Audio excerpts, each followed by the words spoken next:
Hi நமஸ்தே, நான் உங்க friend Jaya Srinivasan. Welcome to veggies recipe. இன்னைக்கு நம்ம வெஜ்ஜீஸ் ரெசிபி கிச்சன்ல இந்த டீ கடை ஸ்டைல்ல வாழைக்காய் பஜ்ஜி பண்ண போறோம். அது என்னங்க வாழைக்காய் பஜ்ஜி நாங்க பண்ண மாட்டோமா அப்படின்னு கேக்குறீங்களா? நம்ம பண்ணா கூட நம்ம வெளியில போகும்போது எங்கேயாவது டீ கடையில இந்த பஜ்ஜி போட்டுட்டு இருப்பாங்க. நமக்கு அந்த வாசனை உடனே டெம்ப் பண்ணும், 2 பஜ்ஜி சாப்பிட்டுருவோமா அப்படின்னு தோணுமா இல்லையா? அதே மாதிரி அதே ஸ்டைல்ல நம்ம இன்னைக்கு பஜ்ஜி பண்ணி பாத்துடலாம். இன்னைக்கு வீடியோல வந்து எந்த மாதிரி அளவுகள் நம்ம எப்படி எடுத்துக்கணும், எப்படி வந்து கரைக்கணும், எந்த மாதிரி வந்து இந்த வாழைக்காய் நம்ம தேய்க்கணும், எந்த மாதிரி வந்து முக்கியம் அந்த எண்ணெயில போட்டு பொரிக்கணும், ஒவ்வொரு டெக்னிக்கும் வந்து பர்ஃபெக்டா காமிக்கிறேன். நீங்க பாருங்க.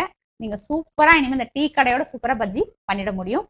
ஒரு கெட்டி சட்னி தொட்டு சாப்பிடுறது நமக்கு ஹோட்டல்ல எல்லாம் கொடுப்பாங்க பாருங்களேன், அருமையா அட்டகாசமா இருக்கும். அந்த சட்னி ரெசிபியும் நம்ம பார்க்கலாம். ஃபர்ஸ்ட் வந்து சட்னியை பண்ணிட்டு அதுக்கப்புறம் அந்த பஜ்ஜியை பண்ணுவோம்.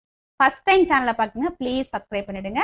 பெல் ஐக்கானை கிளிக் பண்ணி ஆல் ஆப்ஷன் கொடுத்துட்டீங்கன்னா நான் போடக்கூடிய எல்லா வீடியோஸும் குவிக்கா வந்து உங்களுக்கு ரீச் ஆகும். வாங்க ஈஸி எப்படி பண்றதுன்னு பார்க்கலாம். கெட்டி சட்னி பண்றதுக்கு மிக்ஸி ஜார்ல 1 டேபிள் ஸ்பூன் பொட்டுக்கடலை எடுத்துக்கலாம். நான் ஒரு 3 பச்சை மிளகாய் ஆட் பண்றேன். நீங்க உங்க காரத்துக்கு தகுந்த மாதிரி ஆட் பண்ணிக்கோங்க. 2 பல்லு பூண்டு, இஞ்சி சின்ன பீஸ் புளி, ஒரு டேபிள் ஸ்பூன் அளவுக்கு கொத்தமல்லி, வெறும் கொத்தமல்லி இலையா எடுத்துக்கணும், தண்டு இல்லாம.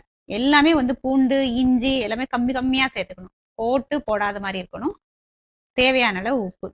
இப்போ இதை ஃபர்ஸ்ட் தண்ணி எதுவும் ஆட் பண்ணாம அரைச்சி எடுத்துக்கணும். மீடியம் சைஸ் தேங்காயிலேருந்து 1 மூடி தேங்காய் துருவல், இல்லைன்னா பல்லா கட் பண்ணி கூட போட்டுக்கலாம். இப்போ இதை தண்ணி ஊற்றி அரைச்சி எடுத்துக்கணும். பாருங்க, இது மாதிரி அரைச்சி எடுத்துக்கணும். கெட்டி சட்னி அப்படிங்கிறதுனால ரொம்ப தண்ணியெலாம் ஊற்றி அரைக்கக்கூடாது. ரொம்ப மினிமமாக கம்மி தண்ணியாக போட்டு இந்த மாதிரி கன்சிஸ்டன்சியில் அரைச்சிக்கணும்.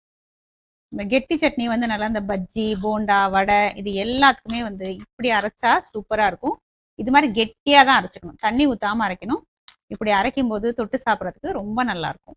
சட்னிக்கு தாளிச்சிடலாம். 1 டீஸ்பூன் எண்ணெய் எடுத்துட்டு இருக்கேன். 1 டீஸ்பூன் கடுகு, 1/2 டீஸ்பூன் உளுத்தம்பருப்பு. கடுகு நல்லா வெடிக்கட்டும். கொஞ்சம் கருவேப்பிலை ஆட் பண்ணிடுவோம். இப்போ சட்னியில் ஆட் பண்ணிடலாம். அது ஒரு அகலமான பவுல் எடுத்துக்கிட்டு அதில் கொஞ்சம் தண்ணி ஆட் பண்ணிக்கலாம். இதில் தான் நம்ம வந்து பஜ்ஜி மாவு கரைக்க போகிறோம். தண்ணி ஃபஸ்ட்டு அளவாக எடுத்துக்கலாம். இந்த பஜ்ஜி மாவுக்கு தேவையான அளவு உப்பு, அதுக்கப்புறம் நம்ம டேஸ்ட்டு பார்த்துட்டு கூட எண்ணெய் ஆட் பண்ணிக்கலாம். ஒரு 1/4 டீஸ்பூன் மஞ்சத்தூள். அதாவது மஞ்சத்தூள் போட்டோம்னா அந்த கலர் நல்லா பிரைட்டாக வரும், அதுக்காக நம்ம ஆட் பண்ணியிருக்கோம். மிளகாய்த்தூள் நம்ம காரத்துக்கு தகுந்த மாதிரி ஆட் பண்ணிக்கலாம். நான் 1 டீஸ்பூன் ஆட் பண்ணியிருக்கேன்.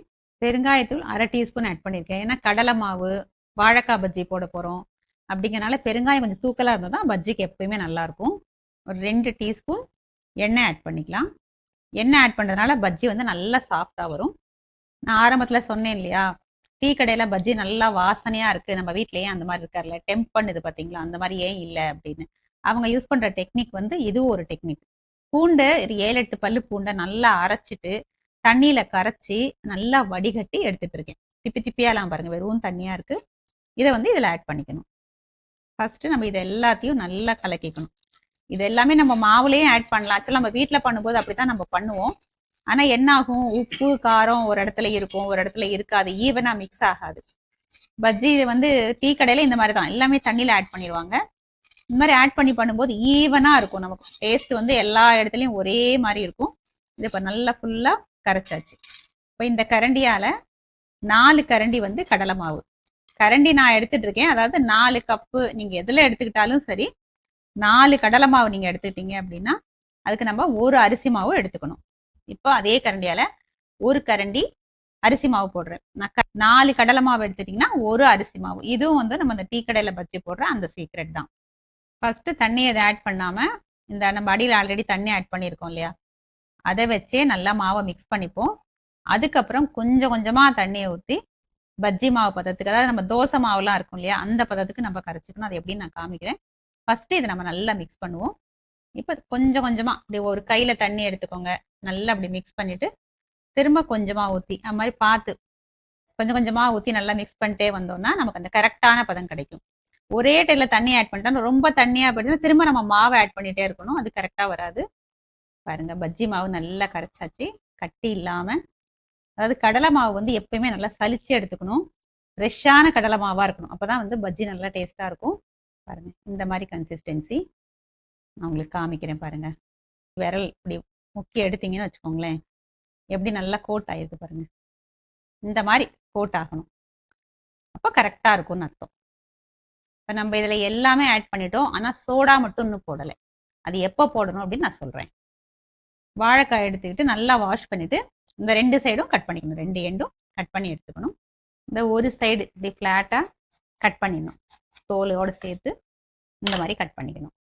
இந்த மாதிரி வாழைக்காய் சீவுறது எல்லார் வீட்லேயும் இருக்கும், எடுத்துக்கோங்க. இப்போ இந்த இடத்துல சீவுறோம்ல, இந்த இடத்துல லேசாக எண்ணெய் தடவிட்டீங்க அப்படின்னா நமக்கு இந்த இப்படி வச்சு மூவ் பண்ணும்போது ஈஸியாக அப்படி மூவ் ஆகும். வாழைக்காய் இப்படி நல்லா இப்படி உள்ளங்கையில் இப்படி பிடிச்சிக்கிட்டு இது இப்படி வச்சு விரலை வந்து மடக்கிக்கலாம், இல்லைன்னா இப்படி தூக்கிக்கலாம். சீவிட்டீங்க அப்படின்னா நமக்கு விரல்ல கொஞ்சம் கூட படாமல் ஈஸியாக சீவிடலாம். இந்த பாருங்க இப்படி வச்சிருக்கேன், நல்லா தெரியுதுன்னு நினைக்கிறேன். வாழைக்காய் இப்படி வச்சிருக்கேன், இந்த உள்ளங்கை இருக்கு இல்லையா, அதால் அப்படி பிடிச்சிருக்கேன். விரல்களை வந்து இப்படி தூக்கி வச்சுக்கணும், இல்லைன்னா இப்படி மடக்கி வச்சுக்கணும். உங்களுக்கு எது கன்வீனியன்ட்டாக இருந்தது, நான் தூக்கி வச்சுக்கிறதா எனக்கு கன்வீனியன்ட்டாக இருக்கும். இதை அப்படி உள்ளங்கையால் வச்சு இப்படி சீவணும். பாருங்க எவ்வளோ ஈஸியாக வந்து நீட்டாக அந்த நீளமாக நம்ம கடையில் பஜ்ஜி கடையில் போடுற மாதிரி வாழைக்காய் கட் பண்ணிட்டோம் பாருங்க. இது மாதிரி எல்லாமே நம்ம சீவி எடுத்துக்கணும்.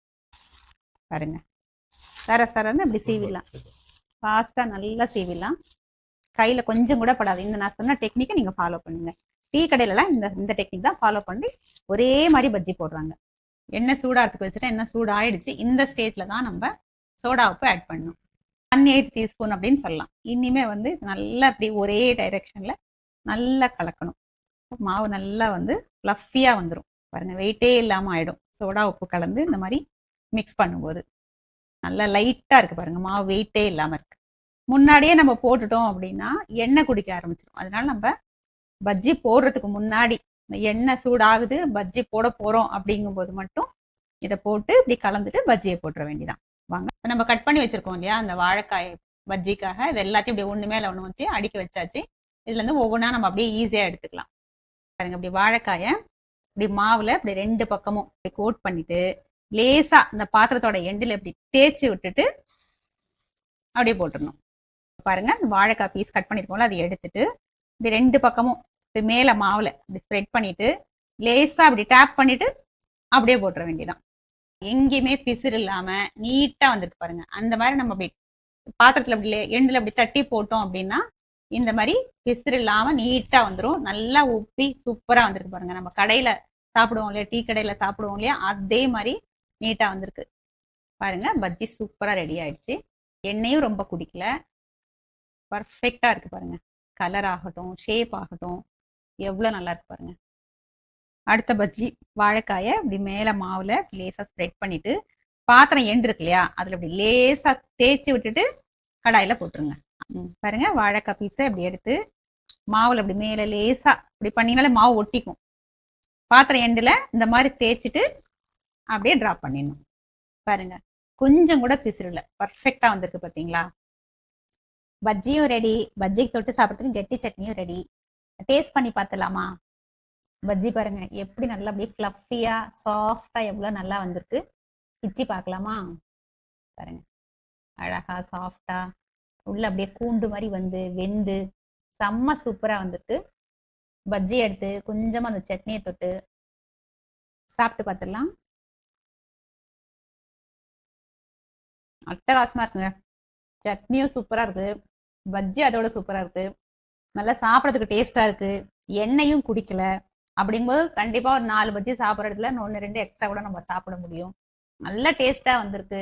கண்டிப்பாக நீங்கள் இதை ட்ரை பண்ணி பார்த்துட்டு எப்படி வந்து எனக்கு கமெண்ட்டில் சொல்லுங்கள். லைக் பண்ணுங்கள், உங்கள் ஃப்ரெண்ட்ஸ் அண்ட் ஃபேமிலிக்கு ஷேர் பண்ணுங்கள். எனக்கு கண்டிப்பாக அது மோட்டிவேஷனாக இருக்கும். ஒரு புது ரெசிபியோட நாளைக்கு நான் உங்களை மீட் பண்ணுறேன். தேங்க்ஸ் ஃபார் வாட்சிங்.